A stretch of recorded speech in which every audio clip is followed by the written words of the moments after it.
Temas a evaluar. 4. Vamos a evaluar musculoesquelético, cardiovascular, digestivo, respiratorio. No hay mayor peso de un tema sobre otro, todos se evalúan por igual. Al momento que se hace el examen, simplemente se abre el libro, el segmento que resulte interesante, el segmento que se pregunta.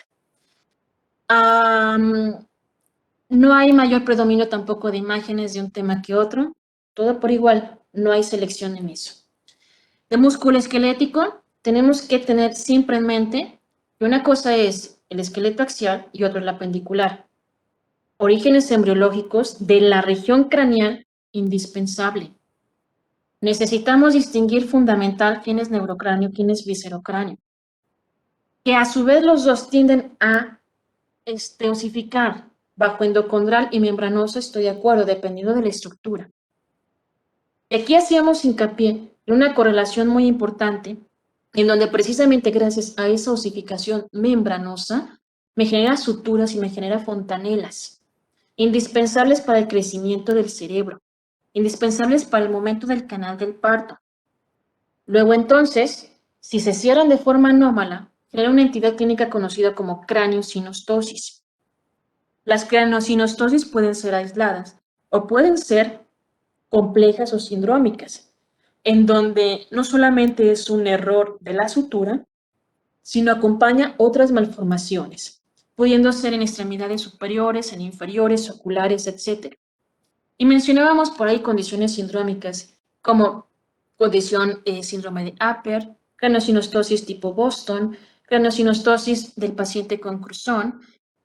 Mencionábamos condiciones como Pfeiffer, como Sartre-Chodsen, en donde moléculas desde factores de crecimiento o receptores por donde el factor de crecimiento de los fibroblastos están involucrados, sobre todo tipo 1 y tipo 2, o moléculas como TWIS, importantes para la generación de suturas, o moléculas como efrina, precisamente como repelentes de las suturas en etapas prenatales, y que me da síndrome craneofrontonasal. Un sinfín de entidades que nosotros podíamos reconocer nada más en la región craneal. En la configuración de columna vertebral, hablábamos de elementos fundamentales como la especificación de moléculas de PAX1, PAX9, que a su vez me hacían que las células del esclerotomo, gracias a inducciones también de Sonic y Nogine, empezaran a rodear notocorda y formaran el cuerpo vertebral. Y secciones como esclerotomo dorsal y secciones del central rodearan la médula tuboneural, y entonces tuviéramos condiciones como el arco vertebral. Elementos fundamentales de la estructura vertebral. Las vértebras son distintas, atlas, axis, muy distintas a las regiones sacrococcígeas. Esa distinción, ese detalle, me lo dan variantes de OXO, otro grupo de moléculas importantes. Si había errores en la mala configuración de la vértebra, podía tener desde dirrafismos espinales, podía tener también escoliosis por hemivértebras o vértebras en bloque, o vértebras en cuña, o vértebras en mariposa. El error está en el esclerotomo que rodeaba a la notocorda. Las prominencias o procesos costales de una vértebra torácica dan continuidad con la estructura de costillas, cuya función es lograr avanzar en una forma de semicírculo hasta la región ventral, para ahí establecer contacto con dos barras mesenquimatosas que serán la estructura externa. Y estas barras empezar a fusionarse, cráneo, caudal. El último segmento será la apófisis xifoides. Si no se fusionan, queda abierta la región torácica, exteriorizando lo que hay en su interior, es decir, la estructura cardíaca, defecto conocido como extrofia cordis o ectopia cordis. En esqueleto apendicular mencionábamos, pues no solamente son las cinturas, también tiene las extremidades. Entonces teníamos que recordar que existe el estilópodo, el pseudópodo y el autópodo. Inducciones iniciales, pues desde FGF10, que me ayuda a generar la cresta ectodérmica apical, precisamente en la zona ectodérmica, quien hará o guiará el segmento próximo distal, donde las células más distales no se están diferenciando, sino las proximales, porque no les alcanza a llegar FGF4, FGF8, FGF2. Una vez que ya tengo la distinción próximo-distal, ahora viene el surgimiento, la distinción antero-posterior, y entonces el orden específico de nuestras estructuras, quien queda primero, segundo, tercero, etc. Para esto necesito la zona SAP, zona de actividad polarizante, donde se está liberando constantemente sónica. Y enseguida tengo la especificación dorsoventral. En esa especificación dorsoventral, importante moléculas como WNT7, 7-alfa o 7A. En la zona dorsal, en la porción ventral, voy a tener N1, Ingreira. Ahora necesito que aumenten concentraciones de ácido retinoico para que pueda llegar MEIS1 y me genere el estilópodo. Fémur, húmero, en la región de extremidades. Enseguida llegan moléculas de OX, OX11 y OX13, zeugópodo y autópodo, respectivamente. Y el elemento final será un proceso de apoptosis mediado por moléculas de variantes BMPs, en los seres humanos principalmente BMP4, familias a su vez del factor beta transformante del crecimiento. Mencionamos que viene un acompañamiento del esbozo de la extremidad con estructuras también musculares. El músculo proviene del miocito, es decir, del somita también, mesodermo paraxial. El somita tiene su porción dorsomedial y ventrolateral, que me va a configurar los miotomos o los grupos musculares de miocitos dorsales, también llamados primaxiales o epiaxiales, que son los de atrás, literalmente, mientras que los ventrolaterales migrarán, cruzan la barrera somítica y fusionan con la placa lateral y me forman la musculatura ventral o hipaxial o abaxial. Luego, entonces, todo defecto de musculatura anterior es defecto abaxial. Todo defecto de musculatura posterior es defecto primaxial. Mencionamos que en el caso de los miotubos que forman músculo esquelético, estos se fusionan, generándome estructuras fibramusculares cuya característica es ser multinucleada. En cambio, el músculo liso no se fusiona. Cada célula permanece con su núcleo. Son estructuras mononucleadas entonces. Las células musculares que forman la estructura cardíaca se les llaman cardiomiocitos y empiezan a distinguirse en dos segmentos importantes. Existe el campo cardiogénico primario y el secundario. El primario visualicémoslo como el lado izquierdo del corazón y el secundario lado derecho del corazón, incluyendo la porción del tronco cono. Mencionamos también serie de moléculas que incluso venían por ahí en alguno de los videos a nivel cardiovascular. Importantes ahí reconocer PITX2, lateralidad, TIVOX, NKX25, TBX5, importantes en la tabicación cardíaca. Moléculas variantes de Han, Hanson, isoformas, importantes desde los túbulos cardíacos. De hecho, cuando se generan las células cardiogénicas en el mesodermo de la placa lateral, al momento de plegarse este embrión, se fusionan los dos tubos, de tal forma que genere la estructura de la sed cardíaca. En las estructuras importantes de regiones venosas, estamos a reconocer qué pasa con la vena umbilical, porque en el cordón umbilical nada más tenemos una. Resulta que durante el desarrollo embrionario hay dos. La vena umbilical derecha es la que desapareció hacia la 7ª semana de gestación. La izquierda que está. Las vitalinas también tienen un proceso similar. Hay vitalina izquierda y derecha. La izquierda involuciona. La derecha forma parte del sistema porta. Y precisamente en la región hepática, donde está el sistema porta, viene también un conducto venoso importante, llamado así, conducto venoso, que me lleva directamente la sangre oxigenada hacia la vena cava inferior. Se la deposita la vena umbilical izquierda. Existen cardinales comunes, como los clásicos cuernitos que se ven ahí en las imágenes. Hay cardinales anteriores y cardinales posteriores, arriba y abajo, literalmente. Las cardinales posteriores son reconocidas porque se encargan del drenaje o el sistema venoso, sobre todo de estructuras derivadas del riñón. Por eso veíamos hace un momento un segmento de la vena cava inferior en la pieza renal. La vena cava inferior tiene 4, el hepático, prerenal, renal y posrenal, como hace un momento mencionamos. En cambio, la cava superior solamente son 2, cardinal común y lo que es la anterior. En cuanto a parte de irrigación, todo surge a partir de la aorta dorsal. Eran dos, pero luego confluyen, se genera nada más uno. Salen salientes como puntitos, se llaman intersegmentarias. Importante para el desarrollo o la irrigación de extremidades. A nivel del intestino anterior, desde la aorta dorsal sale el tronco celíaco. A nivel del intestino medio saldrá la mesentérica superior. Y en las zonas caudales, mesentérica inferior. En las porciones muy superiores, a nivel de irrigación, tenemos los famosos arcos faringios. Del primer par tenemos que reconocer maxilares, carótidas externas. Del segundo par, del estribo. Del tercer par, carótidas comunes y carótida interna. Cuarto par, callado aórtico, así como subclavio.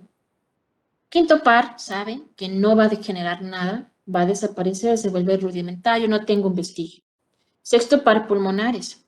Y conducto arterioso, otro cortocircuito importante que conecta la pulmonar con la aorta. De la estructura linfática, también hay un sistema de generación bastante curioso, en donde hay unas zonas que tienden a reconfigurarse porque existen dos conductos linfáticos, derecho-izquierdo, y luego se hace uno común, el torácico, y luego forman salientes, dilataciones llamados sacos. Cuando estos sacos linfáticos se llegan a obstruir, empiezan a acumular también líquido, es otra causa de acumulación de líquido. Casos extremos, los hidros fetales. Casos localizados, el higroma quístico, o si es en extremidades, le puedo llamar linfedema, si me aseguro efectivamente que es de un proceso linfático. Deben de ser forzosamente después de la sexta semana de gestación. ¿Por qué? Porque hasta ese momento tengo ya el sistema venoso y resulta que el linfático surge a partir de inducciones de factor de crecimiento del endotelio vascular variante 3 de la zona de venosa, sale como un brote literalmente. Por eso necesito un sistema venoso establecido. En la estructura cardíaca, necesito reconocer que ese tubo en la parte interna pues tiene gelatina cardíaca, una matriz extracelular extraordinaria muy especializada, donde llegan células de la cresta también, que se quedan en los cojinetes endocárdicos. El tubo o el asa cardíaca está configurada con serie de dilataciones o constricciones. Esperamos el bulbo y luego el ventrículo común, la aurícula común y finalmente el seno venoso. Distinguiéndose las primeras contracciones, nos decía por ahí un video, día 22, día 23, posfecundación obviamente. Como existe un mal acomodo de las aurículas, entonces se necesita flexionarse esa fascia cardíaca para luego empezar a pensar en tabicarse. Para tabicarse requiero septum primum y septum secundum al final de la cuarta semana de gestación. Del septum primum, su finalidad es hacer contacto con el cojinete. Pero lo que hace forma un orificio de comunicación llamado ostium primum. Al momento que hizo contacto con el cojinete, viene un orificio superior del septum primum llamado orificium secundum o foramen secundum. Para esto ya el septum secundario o secundum viene también en configuración y siguen comunicada aurícula derecha y aurícula izquierda, ahora a través del foramen oval, otro cortocircuito de la estructura cardíaca. Una vez que tabicó aurícula, viene la tabicación de ventrículos, con dos segmentos, la porción membranosa y la porción muscular. Sin duda la que más complicaciones trae la porción membranosa, porque también, como es parte del cojinete, la porción basal de este forma la porción inferior del troncocono. Por eso también hay errores en conjunto. Este troncocono, no olvidar, es una especie como de hélice para que la aorta termine desembocando en el ventrículo izquierdo y la pulmonar en el ventrículo derecho. De tal forma que en una circulación fetal tengamos por lo menos 3 cortocircuitos: conducto venoso, agujero oval y conducto arterioso. Cortocircuitos que al momento postnatal necesitarán modificarse. Los conductos se formarán ligamentosos, se fibrosarán y el agujero oval terminará cerrándose porque aumentarán las presiones de la aurícula izquierda por ya una participación de la estructura pulmonar. Hay muchas malformaciones en región cardíaca, desde condiciones auriculares, comunicaciones intraventriculares, persistencia del conducto arterioso, persistencia del foramen oval. Otras complejas, tetralogía de Fallot, coartación aórtica, transposición de grandes vasos. Ya son condiciones un tanto más complejas en donde el compromiso hacia el paciente pues es más importante, ¿no? Condicionando su esperanza de vida. Hablábamos de tubo digestivo con 3 segmentos, anterior, medio y posterior. El anterior desde esófago, estómago, la región de duodeno, de hecho duodeno es el límite, pero también las estructuras accesorias, páncreas, yema ventral, yema dorsal, así como la estructura hepática y vía biliar. Toda estructura endodérmica. Intestino, tubo digestivo, la parte interna, es igual que respiratorio, endodermo y cubiertas mesodérmicas. Mesodermo, placa lateral, en la mayoría de las configuraciones, ¿no? Reconocíamos que el estómago debe de estar girando. Hace, de hecho, 2 giros particulares, uno en sentido longitudinal y otro en sentido anteroposterior. Al mismo tiempo que se reacomoda el estómago, se está reacomodando el duodeno. Este hace una especie como de C, o se configura en forma de C. Y en estos cambios hace que la yema pancreática ventral se fusione con la yema pancreática dorsal, de tal forma que ya tengo la estructura pancreática.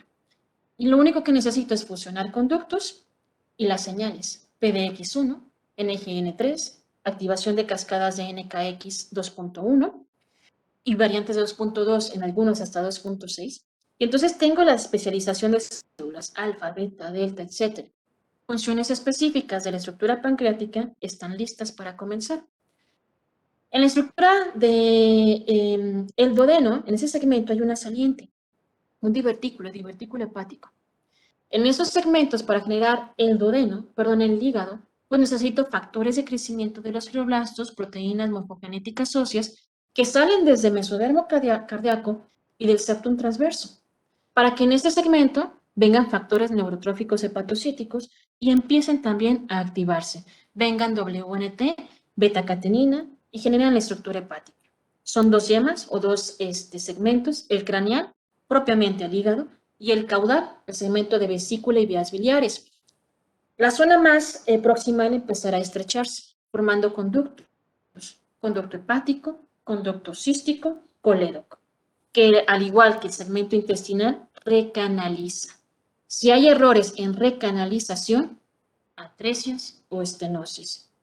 Todo tubo digestivo así se comporta. Del intestino medio, reconocíamos la herniación fisiológica, importante. Séptima, 10ª semana, reconocidas por herniación. Las asas mientras salen giran en sentido antihorario, mientras regresan giran en sentido horario. Si no regresaron o llegaron a cavidad y volvieron a salirse, onfaloceles o gastrosquisis. El onfalocele estará cubierto de lamnios. La gastrosquisis no, es un defecto parioumbilical en donde adicional hay un defecto abaxial, musculatura anterior. Del intestino posterior reconocíamos el colon descendente, el último segmento de hecho del colon transverso, el descendente, el recto sigmoides hacia su desembocadura. Condiciones patológicas desde inervación, como la gangliosis colónica o megacolón congénito. Condiciones patológicas desde el septum tabique urorectal. No se configura de forma anómala y entonces la cloaca no termina dividida, vía urinaria comunicada con tubo digestivo hacia el mismo orificio estaría desembocando. Zonas de atresia intestinal a nivel de recto, que buscará una vía de salida, una fístula, ¿sí? Generalmente las fístulas anteriores son en defectos de malformaciones anorrectales bajas, no colindan con la fosa anal. No hubo inducción adecuadas tampoco de OBS-D, importante para la región del esfínter. Pero también tengo malformaciones anorrectales altas. Y en esas malformaciones anorrectales altas son generalmente un segmento de atresia a nivel rectal, pero la fístula, si es un varón, se genera a nivel de la uretra, y si es una mujer, a nivel de vagina. Compromiso entonces importante para los pacientes. Cualquiera de estas entidades, manejo quirúrgico. Y finalmente visualizamos respiratorio. Para reconocer los diferentes estadios de madurez de los pulmones: embrionario, pseudoglandular, canalicular, sacos terminales y alveolar que no termina estas etapas postnatales, alrededor de los 8 años de edad. Algunos textos nos dicen 8 a 10 años de edad. Es un margen, ¿no? Etapa embrionaria, simplemente puede reconocer las primeras ramificaciones. La etapa pseudoglandular, la apariencia es tal cual una glándula. Si hacemos cortes histológicos, se desarrollan sistemas ductales, igual como si fuera una glándula. Y hay un patrón básico de sistema arterial. Canalicular, bronquiolos respiratorios. Hay pequeñas secreciones al final del estadio canalicular de surfactante, pero no las suficientes para dar una viabilidad o garantizar viabilidad. Sacos terminales bien caracterizados, nemocitos 1, nemocitos 2, listos para seguir liberando surfactante en el caso del tipo 2, listo el tipo 1 para hacer el intercambio de gas. Entonces, etapa alveolar, sigue diferenciándose, mayores cantidades obviamente de surfactante, está listo el paciente para nacer. Y en ese intercambio de gas, no solamente voy a necesitar también el contacto de estructuras vasculares. En el momento de nacer, en las porciones distales del bronquiolo respiratorio, va a estar también el sistema linfático. ¿Por qué? Porque necesito quitar todo el líquido que está en los pulmones. El líquido se tendrá que eliminar a través de boca, a través de nariz, arterias, venas, capilares y linfáticos. Por eso necesita estar ahí en el final del periodo de embarazo. Y mencionábamos hace un momento también, necesitamos reconocer que los pulmones van a crecer gracias a que tienen espacio suficiente para salir de estos años, gracias a que hay movimiento fetal respiratorio que es el senador de la musculatura respiratoria y finalmente la componente de respiratoria. Si es que no se lleva a cabo de forma coordinada, hipoplasia o un subdesarrollo de la estructura pulmonar, puede la esperanza de vida del paciente, es decir, llevarlo hacia la muerte. Muy bien. Eso es el bosquejo general de lo que tratará su examen. ¿Alguna duda?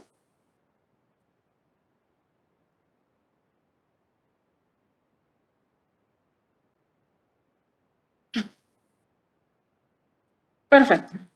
Claves finales del examen. Leer. No un día antes, no 2 días antes, todos los días. ¿Para qué? Para que podamos comprender. Si agarré un libro, no lo entendí, a lo mejor no fue el libro adecuado. Agarré otro, vuelvo a leer para que vuelva a comprender. Y si ni así, téngalo por seguro que por lo menos para cada una de sus materias ustedes tienen 5 libros de base. Si no me funciona uno, sé que puedo tener otros 4 ahí candidatos. Y una y otra vez. El médico se forma leyendo, literalmente. ¿Ok? Bien. Hasta ahí. ¿Vendrá mucho? No sabemos cuánto pueda venir de cada segmento. Hasta que ustedes vean el examen se van a dar cuenta cuánto vino de cada segmento. Bien, coman por favor, relájense. Si no durmió, duerman un ratito. Y nos vemos más tarde.